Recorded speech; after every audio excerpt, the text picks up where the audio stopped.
Good evening. I hope everyone is doing well and thank you for tuning in here.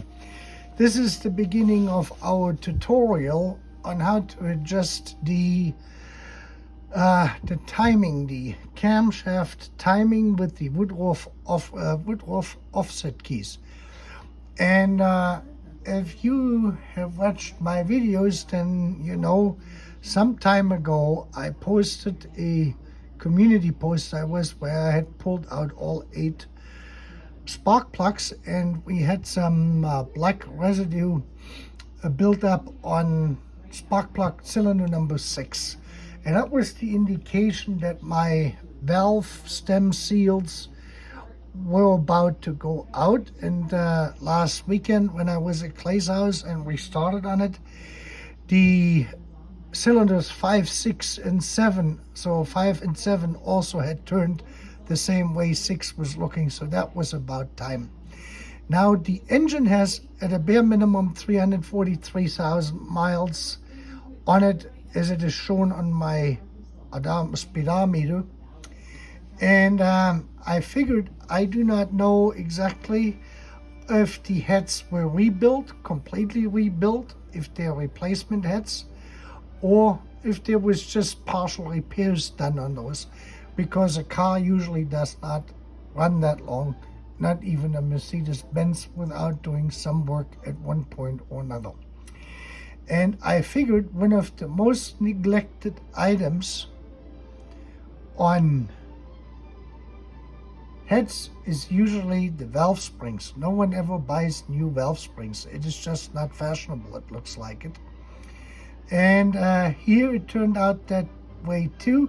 And if you remember, I posted a video, I think maybe 2 weeks ago, where the engine was idling pretty rough and it was really hot. And that was one indication that the springs were pretty much on their last leg as well, because they had never been replaced, or if they were replaced, it was probably a long time ago.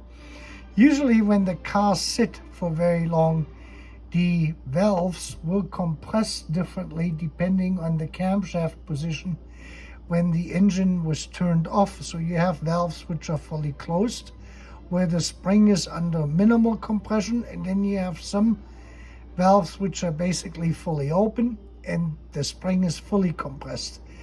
And when that happens, is their spring force changes between the different positions they were in, and that has an impact immediately on the performance of the engine, if most people believe it or not. So I figured it was time for it. So I got 2 seal cone kits, and I got 16 large springs or outer springs and 16 inner springs. I actually bought a couple more just because of it. They're not very expensive. Came out to $250 or so, the whole thing, $280. Everything from Mercedes-Benz, as always. And this is why I'm starting here, because normally to adjust the camshaft timing, you start with group 5, chapter 211. But I'm already at 260 because I pulled this in front before we did anything else. And that proved to be correct, and it eliminated the rough idle. And I was able to fix all cylinders except for number 8 because of the leakage, and that was a piston leakage I had. And the mystery marble oil kind of fixed this. And the next time we're gonna do some more work on it, which I will explain later. We're gonna replace the springs on cylinder number 8 and the valve seals. With that being said, now I just wanted to show you what Mercedes-Benz says about those. These are now specific for the 116.96 and 117.96 engines. These are the Newton forces here, and this is the actual test, and they call this, you need for this a spring test scale. That's what that is called. That is a thing where you sit the spring into a pressing unit, and it has a readout on top of it, which is in Newton, and a scale on the side of it. So it tells us here the spring unloaded is 45 millimeters long, the inner spring, and you have to compress it down to 21.5 millimeters. So you're pressing that thing then down, and when you reach 21.5 millimeter, you can adjust an end stop forward, similar to a drill press. You should measure 235 newtons, and the range, the acceptable range, is between 224 to 246. So a new one, which I put in, they have 235. All of the ones I had, they were first of all shorter than 45 millimeters by at least 1 millimeter because of age and compression they had experienced while the car was sitting. That is really the easier test, is you can just use a caliper and measure the length out, and then check also the wire diameter, because they will expand out and change the diameter on it. Because what do they call that thing here? A spring test scale like this, I've seen them at Mercedes-Benz when I was there years ago. They're very expensive. They're more expensive than the $250 for 32 new springs.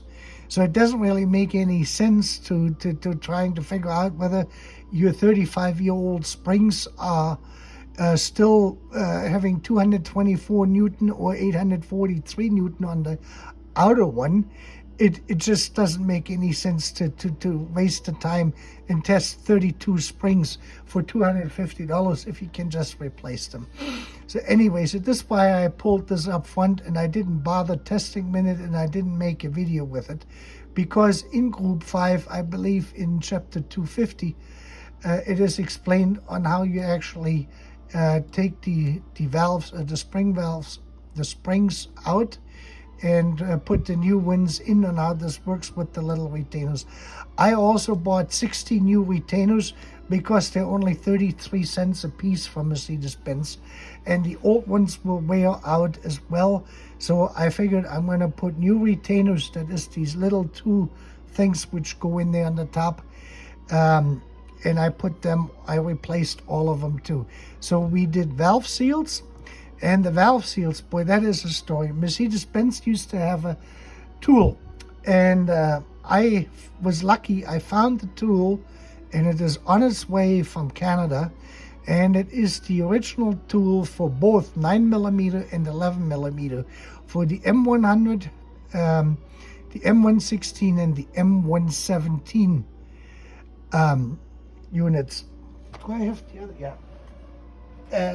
And that will basically, it's a mandrel, 2 mandrels, and with those you can easily push them in. Tony Live TV, he used a socket. I looked at the sockets, a 1/2-inch socket, multi-points. 1/4-inch will work fine. Actually, you won't damage anything, but if the camshaft is installed, you don't have enough clearance to push a socket, a deep socket, all the way down, because it's going to come down in an angle. So what we winded up doing is I pushed them in with a tool, with these pliers I have, and I pushed them down, and then I used a screwdriver, and I went left or front, rear, side, and I pushed them into position until they snapped in all the way at the retainer of the valve seat, a valve spring seat. And that was a rather cumbersome task, so the Mandrell is a lot easier. We will show you the Mandrell when we do the video the next time I'm out at Clay's house. We're waiting for cooler weather to get here, and I'm waiting for 2 more tools to get here as well for this. And then we're going to do that video. But this is basically where we started, was with the, of course, all 16 seals, valve seals, stem seals, were pretty much worn out. You could see the top, the rubber where that little spring goes around it, was pretty brittle, and it had worn out, and all of the stuff. So it was really time, and I did this first. I wanted to get this out of the way because that will directly impact engine performance. And now we can go on. While we did this, after we did this, we did the first test, and this is this one here: checking and replacing hydraulic valve clearance compensating elements. And what Clay and I did is they're showing a hammer here. Let me see if I can zoom better in here. It is the handle of a hammer, and basically you take out the rocker arm and you depress, or you can leave the rocker arm actually in there. You can either do it with or without the rocker arm in it. You depress it and it should go down. It should squeeze the oil out with some force, but it should come out. In my case, all 16 of them were stuck, so we had to take all 16 of them out. And Clay cleaned them out. He put them in his vise and pressed the oil out, and then we got it. What happens over time is, with oil pressure built up in age and heat, is that they overextend out under pressure, and then they won't retain in anymore. And I have to replace basically all 16 of them. For one is the force that it takes now when they're empty, when they have been emptied out. The internal spring load is different on quite a few of them. There's not an equal feel to it. That is a fairly expensive undertaking. The Mercedes-Benz place where I buy my Mercedes-Benz parts, they charge $75 or $76 per element, compensating element. And that is the lowest price I have found them. So you're looking at 10 of them, you're looking $750, about $1,250, $1,350 to replace all 16 of them. I'm going to leave them for the moment. They seem to be working because my car is running really smooth, or the engine is really running smooth. But this is basically then the next test. So we did the valve seals, we did the springs, and then we did the hydraulic compensating elements. And this is basically the prerequisite. And at that point, we did this test here. And I have this test tool here. Let me just see if I can show you this here real quick. This comes into the picture. I made myself a survival kit. The Mercedes-Benz engine survival kit. If you can see it, let me see if I can flip this here a little bit back so you can see the full view of it. And I got everything in here. And one of the things I got in here is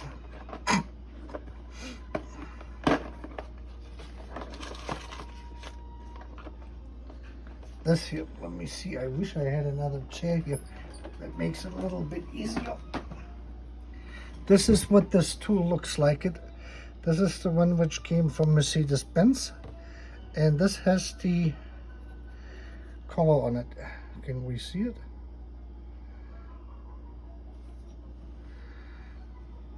Hello? Let me see if I can zoom out.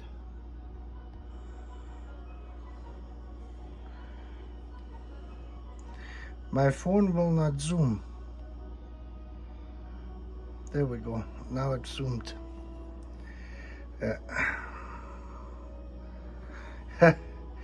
Oh, I updated my iPhone yesterday, and now the phone no longer likes to zoom.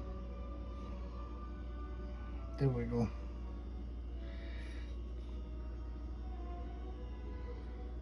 There you can see it. This one has the red mark in it. So we tested this the way we're supposed to test it. There we go. This is strange. I'm telling you, these companies, they're making changes. Here we go. And then we documented this in this sheet here. And what you can see here is I had made this sheet up. You have 5, 6, 7, 8, 1, 2, 3, 4 from the front to the rear, driver's side, passenger side.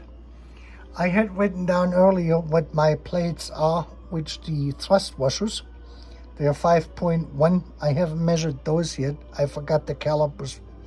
And you can see this plus, plus, plus. This one was not quite clear. It was pretty close to it. One was minus, plus, and the last one on cylinder 4 was actually okay for whatever reason. Didn't need any adjustments. And then I wrote in here plus and plus plus.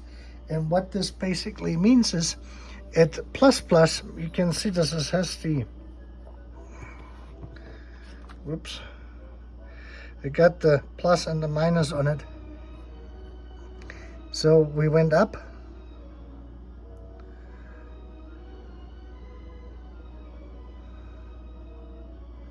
So this came up too high. And they were actually all too low, like this here. And that means that the thrust washers are too small. When you look at this here, you can see it here. If it goes down, the thrust washer is too, you need a smaller thrust washer. And when it goes up, you need a bigger thrust washer. When it goes to the negative, it goes into this direction here. So we went this direction here. This one you need it's negative. That means you need a larger. I wrote it actually down here. For plus deviation, install thinner thrust piece. For negative deviation, install thicker thrust. So if it comes out, then you need a thinner one, a thicker one. And if it goes down, you need a thinner one. And this is basically what we had here. I had them come down. And these are all pluses. And you can see this. And I put a double plus in there because it wasn't quite clear. Because if you look at this, it's hard to see, I know. Let me get a light.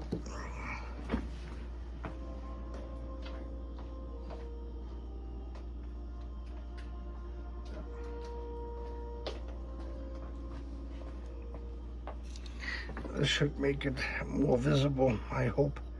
Yeah, now we can actually see this here properly. So you can see it perfectly, yeah.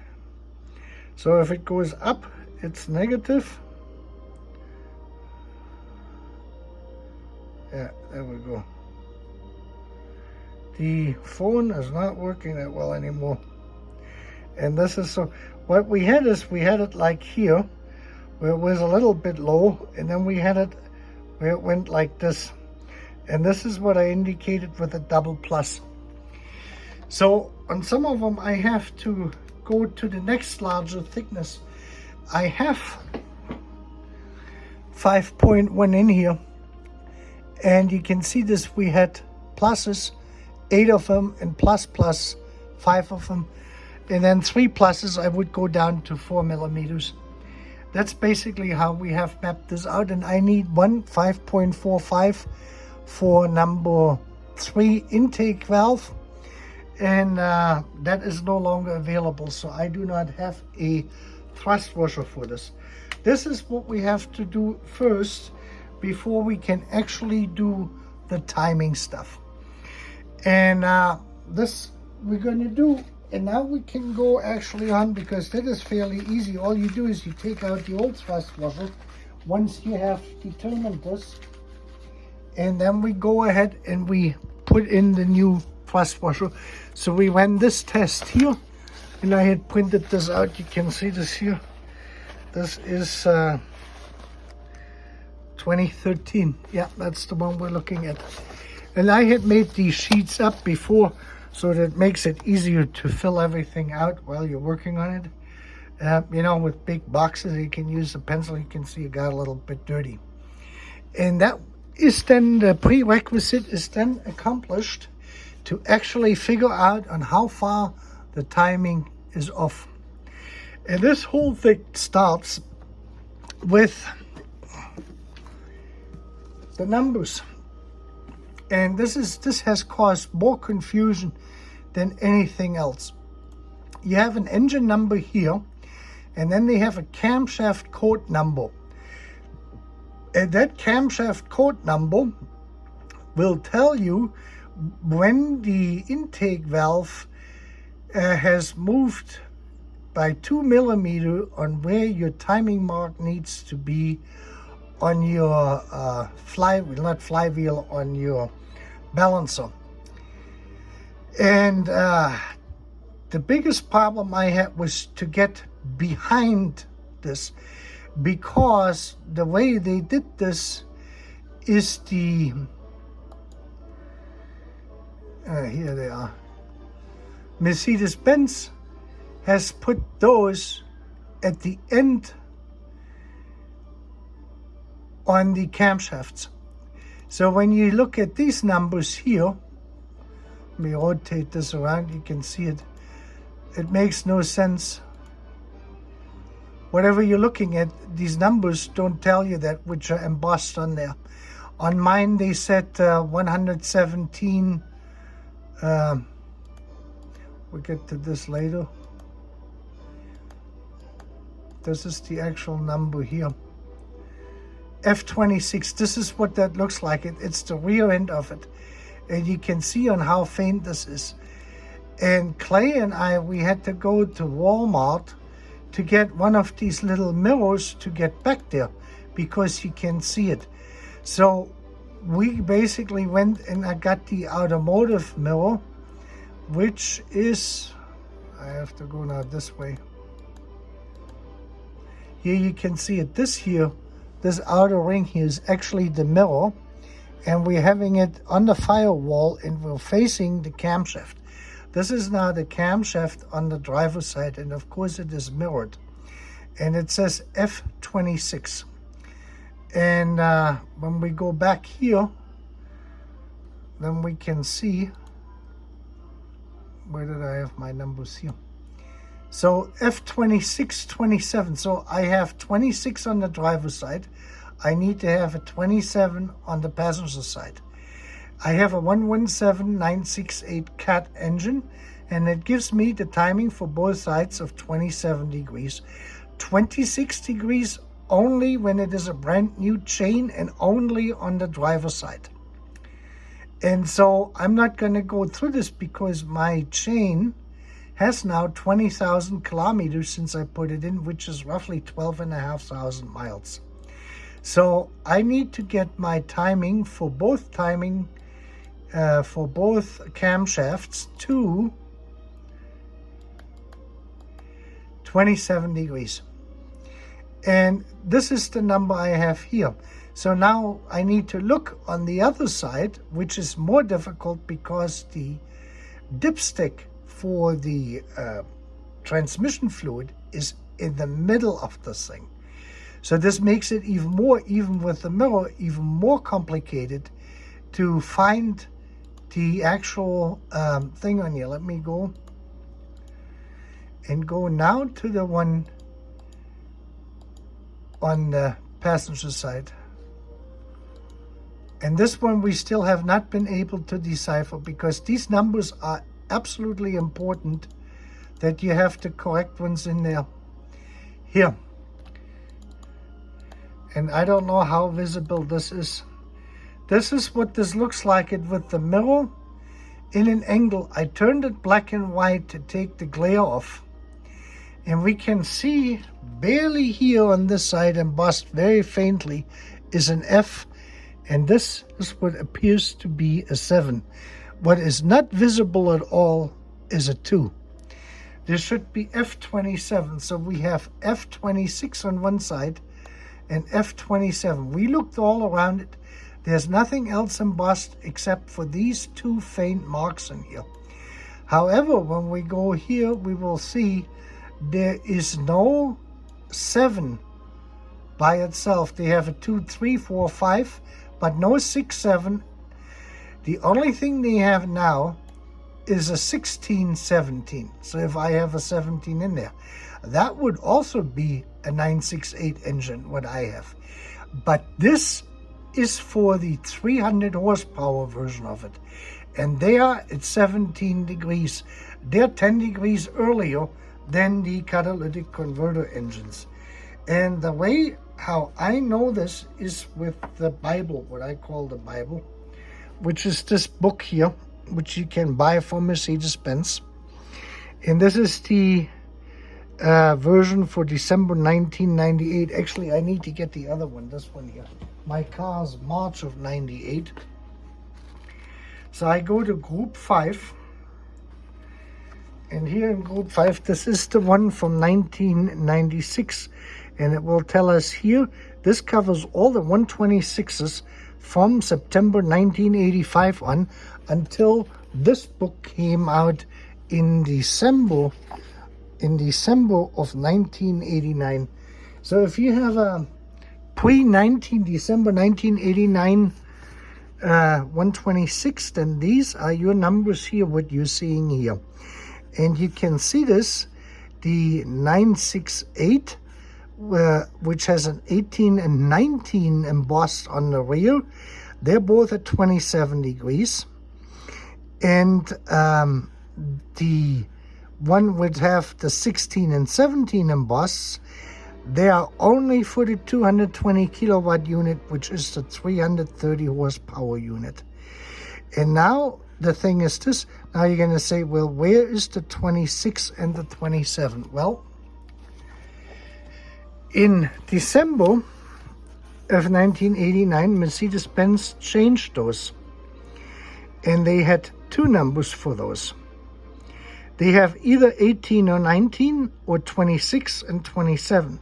So when you have a 26 in the end embossed, that will tell you down here, this is number 8. This is a mangan phosphate coated camshaft. But there is still no 17, so I can have only 2. Now my car was manufactured in March of 1989. This book was published in December of 1989. That tells me that these heads or the camshaft have been replaced because the manufacturing date was more, that is magnesium phosphate coating, what they basically have on there. And that's where these numbers come from. So you can have 18 or 19. These are the standard ones from the beginning in September of 1986 or 85. What was it? 85. Or you can have the magnesium phosphate coated ones in here, which it is here. Both of them are 2727. And this is the open of the intake valve after top dead center ADC. And the way this is tested, so now we have figured out, we got the correct camshafts in there, which are in there. We know they're phosphate, magnesium phosphate covered or coated. And they're still looking in a pretty good shape. That means they were not the original ones because by the production of this car, March 89, they hadn't been introduced. They came in December or say like September of 89, 6 months later. So I have definitely different camshafts in there, and that head, probably both heads have been replaced. That is the indication. So, and this is what I did in this sheet here. So I made a sheet up here, and I said, this is the part number I actually have, magnesium phosphate actually in English. They require these rocker arms, which are installed. I verified those numbers. And you can see this if you have 18 and 19 installed, 18 and 19 embossed, then you need the rocker arms, which the second set of digits, last digits is 11. And the other ones, these ones, the magnesium phosphate need 15 numbered rocker arms. 116055 1501 or 1101. 11 for the ones which have 19 and 18 embossed, 15 with 26 and 27. That is important because otherwise this will not work right. This is something you got to check. If you have the wrong camshafts in there, or the wrong combination. I have seen this in German forums where they re-import Mercedes from the United States, and the engines, especially the V8s, had like 18 on the driver's side and the 27 on the passenger side, and the rocker arms then didn't fit either. So this is something you have to check before you go any further. And that would have to be corrected, that you either have 18 and 19 in there or 26 and 27. Left cam is the driver's side, right cam is the passenger side. We're always looking at a Mercedes from the inside, sitting in the in the driver's side, where it is irrelevant if the vehicle is left-hand side driver or right-hand side driver. It is always the left from looking from the inside of the cabin out to the front. And now we can take a look at this here.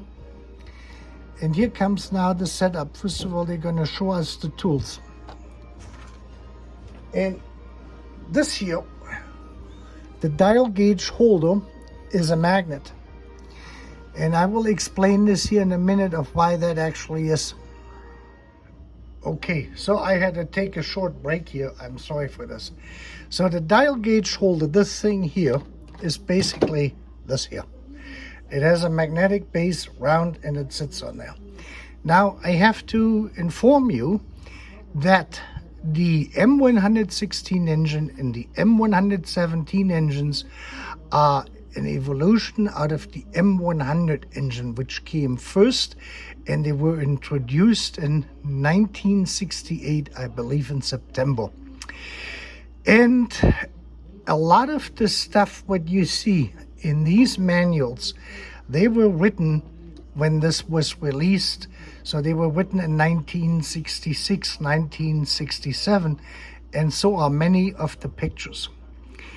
When we look at their setup here, on how they're setting the dial gauge up, then you will see that the magnetic base actually clamps or sits on the head. It is right here on the side. It sits right here inside the head. And because this was an all-metal engine, not a cast aluminum engine, that works. This is how old this picture is. The engines were changed in 1975 or 76 to aluminum.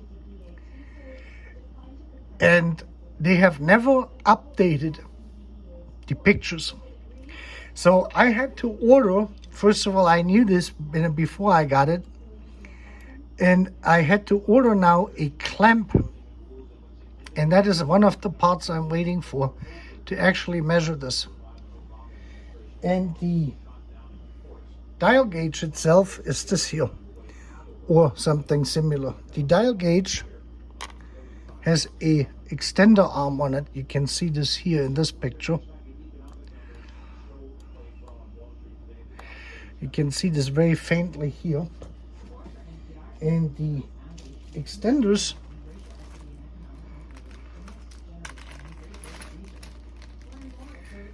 basically a round metal piece with two threads, male and female, and they screw simply into the base.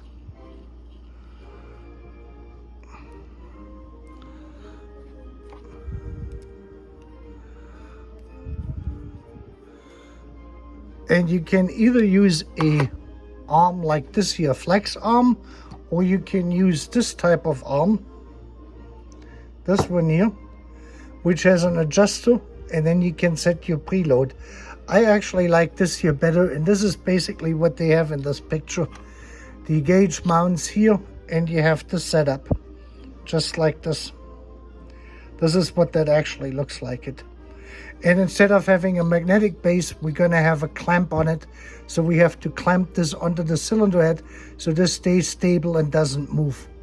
And then what you do is you rotate the engine to the 0-degree mark. You do this on cylinder number 1 and cylinder number 6. And the needle, the tip here, sits just on the retainer ring for the spring, basically, and you adjust it.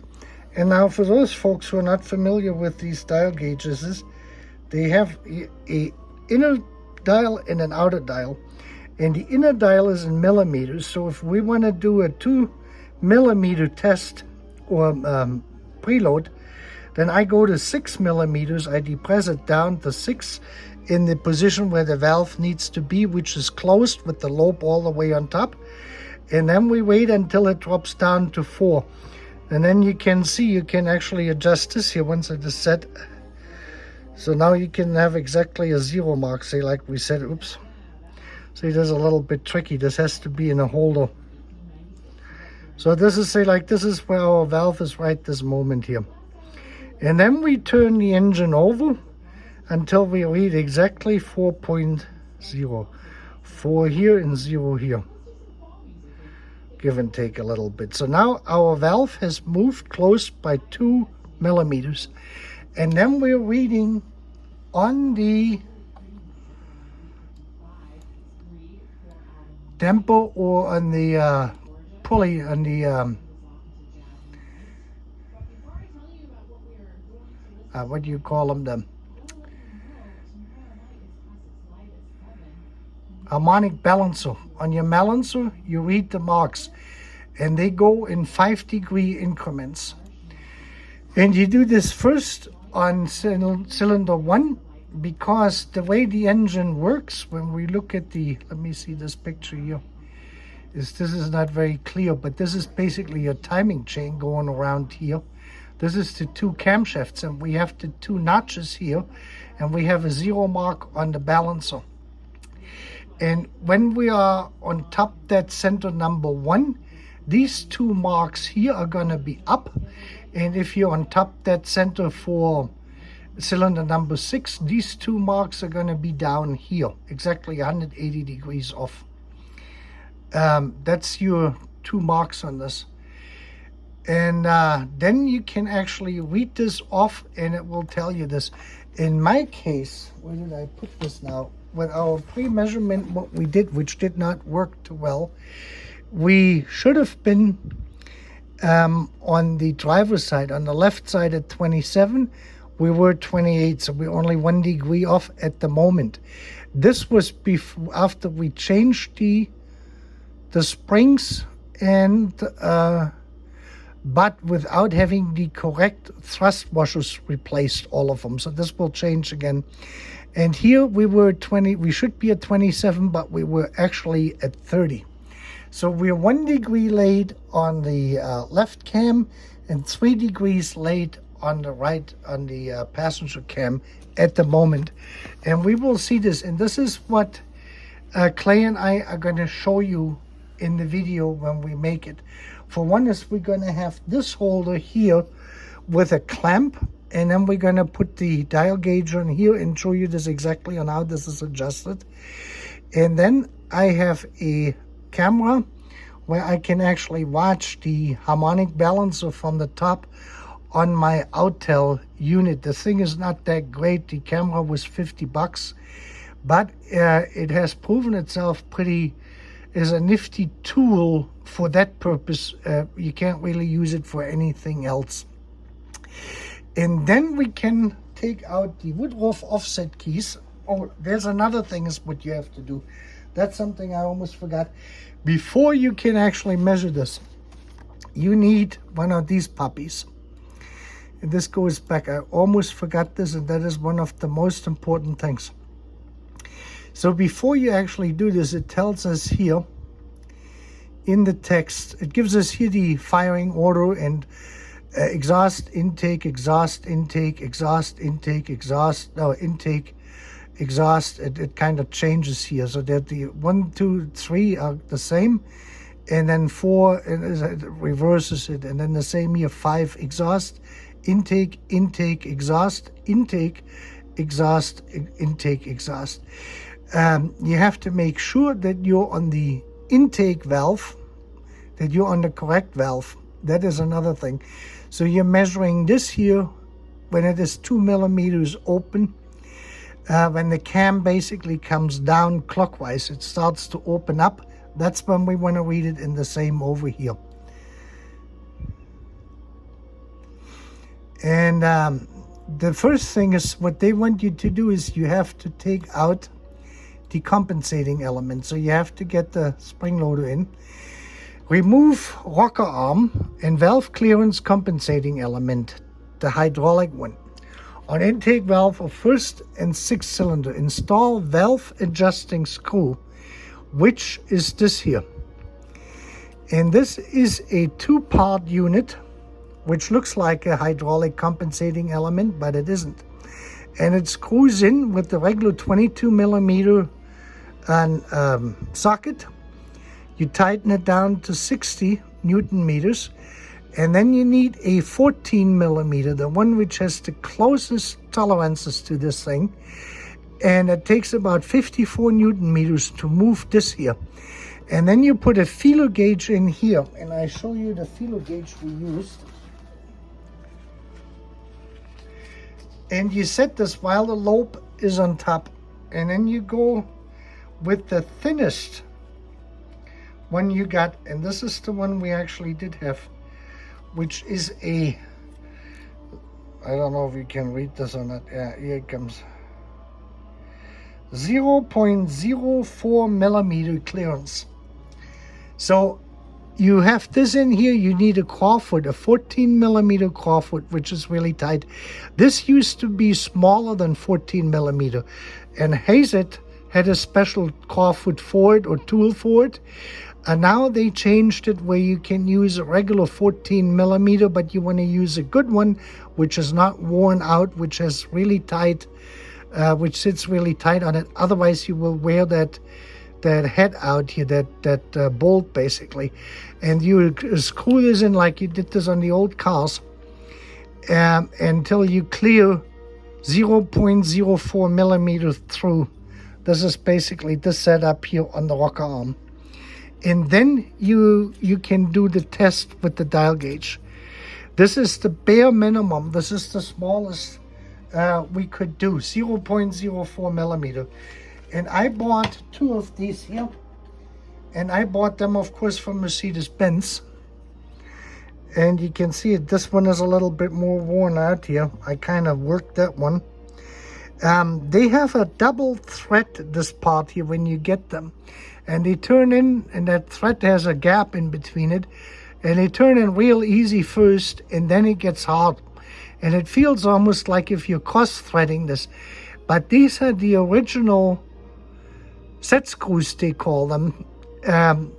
What they used on the very early M116 and M117 engines. And I believe on the M100 as well, where you could then set the valve clearance here to anything you wanted by just adjusting the top of it. And because they feel like they're cross-threaded, they don't move.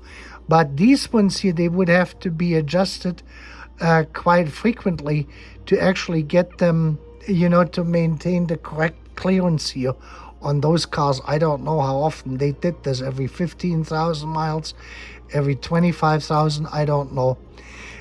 Do not use those in your car. Do not try to use those on anything after 1971, I believe. That's for how long they had. And I bought 2 of them. They were $68 a piece. And this way I can put them in 6 and then 1 immediately, adjust both of them, and then I just have to move the dial gauge over. And that makes the whole process so much easier than if you have to take this one first. You put this in, adjust everything, then you got to take the rocker arm out, move it over there, and then readjust everything. And then, because every time you do this thing here doesn't get any better. So this is the prerequisite for this whole thing. You need the holder, the dial gauge holder with the clamp, and at least one of those here which are adjustable, and a feeler gauge which can measure 0.04 millimeters. Now Mercedes-Benz does not say you need to use a 0.04 millimeter, but what they're saying in here is that you have to turn valve adjusting screw until rocker arm rests free of play against camshaft heel error. And this is about achieved at 0.04 millimeters. That is such a small gap. I doubt it you're going to get it any better than this here. I adjusted this. I have this now all in my toolbox. I had this here, the Duralast 14 millimeter, which is 14.12 millimeter actually measured. And you can see this has a very, very tight fit on this one here. And this is the one I used to adjust this. It fits even a little bit better, I think, on this one. Yeah. See, this has just a little tiny play in it, and that is acceptable. torque this to 60 Newton meter. This will take 54 Newton meters. We measured it to move it in either direction. And the 54 Newton meters will not disturb the lower bolt, basically, which sits in the cylinder head. And then you can measure this. And this is what we're going to show you. And because you got to do all of these things here at the same time, and Clay and I didn't have, I had to hold this here so that the holder, and Clay had to turn the engine over because this thing was moving on us. We couldn't find any magnetic piece on it. Kind of stupid that we even started doing it, but we wanted to try it at least to see what is working and what is not working. The other thing I got on eBay too was you can screw this here into the piston, into the spark plug hole in cylinder number 1. And this thing has an extender, and you can screw this together, and that works pretty well. However, for the 116 and 117 engine, you need 2 of these middle extenders for this to come further out, because there's not enough room to put that holder screw in here, which holds the dial gauge in position for you. And then you can see when you can also preload this here by just pulling this out and then adjust it in. And then you can actually see when you're exactly at top dead center. So when it goes up, maxes out, and it goes back down. And that way we verified that the 0 mark on the harmonic balancer is exactly at 0. And this way we knew that when we're at 0, our camshaft was absolutely at 0. And we would get then exactly a 2 millimeter offset. The insane thing in this is at least my personal opinion, is you're going through with all these high precision dial gauges in this. I mean, I got this one here brand new off eBay for $30, and it works great. And this one was like $40, and I'm gonna send an email to the seller, and I'm going to ask him if he can send me 2 of these middle pieces. Glue or screw these things really tight together. What happened, of course, the first time is I hadn't tightened them up, and this part got stuck in the spark plug hole because I turned it out and it didn't come out. So what I did is I sprayed some Gorilla Glue on it and turned that back in, and I let it sit there for a little while, and then I was able to break this loose and everything came out. So you want to make sure that these 3 pieces are so tight that if you turn that into the spark plug hole, that they all come back out when you turn them out. Otherwise, this thing is pretty nifty. And this way you could exactly calculate this out. Now, if Mercedes-Benz would have told us, you need to have, instead of saying 27 degrees, you have to move, your piston has to move down by an X amount of millimeters, and this moves down by 2 millimeters. And then if this is too high or too low, you will have to use this offset key. This would have been by far more precise, because if you have ever looked at the harmonic balancer, then you know you go 0, 5, 10. 10 is marked, 5 has only a dash. Then you have 20, and you have 30, and I believe 40. And in between there's 5s. So you have to kind of guesstimate this. Am I now at 26? Or could this be already 27? Or is it 28? So it is not an exact science. If these numbers here we have predetermined, let's just say they're predetermined, my 28 and my 30, then what I'm going to do is I'm going to use here are the key lists. I have all the keys here. Every one of them, I got 2 each. So for 4 degrees crank angle, that's the smallest one we got. We don't even have one for 2. So we cannot do the driver's side at all. But I would have to use, if I'm off by 3 degrees here, I will have to use a 0.7, which is the smallest one, which is this offset key here, right here. I don't know if you can see it. This one is a 0.7 millimeter offset, and that will give us a timing degree offset of 4 degrees. Offset millimeters 0.7. So when you measure this with a caliper, that little thing going over here on the side is 0.7, or that little dent here on the side is 0.7, and that is 4 degrees. And what they're talking about here is crank angle. Crank angle is the angle indicated at the on the harmonic balancer. And like I said, there's 2 revolutions on the crankshaft for 1 revolution on the camshaft. And that means a 4 degree offset on the harmonic balancer or on the crank angle equates to a 2 degree offset or 2 degree error on the actual camshaft. That is that little mark which goes around. So 4 degrees indicated on the harmonic balancer, you will measure 2 degrees on the actual camshaft. And that's how this is calculated. But since we're not measuring this or reading this on the camshaft, so we don't have to worry about the camshaft angle, we're reading it off the crankshaft angle. So if this would have 4 degree offset, then this would be a different number. I don't know what that would be, but you could calculate it out.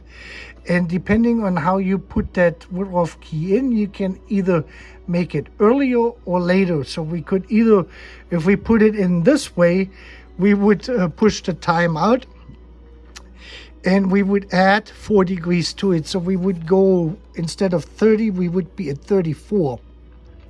If we put it in this way, then we're going to advance this and we're going to be at 26, which is going to be a degree early. So then the crankshaft on the passenger side will be at 26 and the other one at 28. Then we have still a 2 degree error, but this one here is a little bit closer now back to the 26 where it actually needs to be. It doesn't lag as much. And I have no option to put anything in here because the 4 degree one is not going to do anything. I cannot offset this here by 4 degrees. You know, and even if I go in the other direction on the driver's side, this would be this here, A and B. You can either make it earlier. A results in earlier commencement of opening. B will in a later commencement of opening. So it will delay this out. So this will be earlier or this will be later. If I do this earlier, then I'm going to go from 28 to 24, which is not good. And if I do it later, then I'm going to go from 28 to 32. And then this is going to be at 26. So in this case, we can't do anything on the driver's side. But we, like I said, we have to verify this because we needed a better dial holder to get this going. And I have now broken this in. Plus, we need to put in the correct thrust washers, basically the shims for the rocker arms to make sure that this here is corrected first, that they're back into the neutral position where they need to be, and then we can rerun this test here. So this is basically the last thing, and this was basically the introduction to this, and I hope it wasn't too confusing. And like I said, a lot of the stuff is from 1966-67. And with clay, we have to wait for parts, or not parts, but the tools.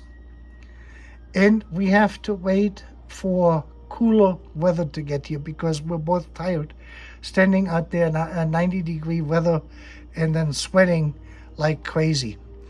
And with that, you have a great night, and we will be seeing you soon.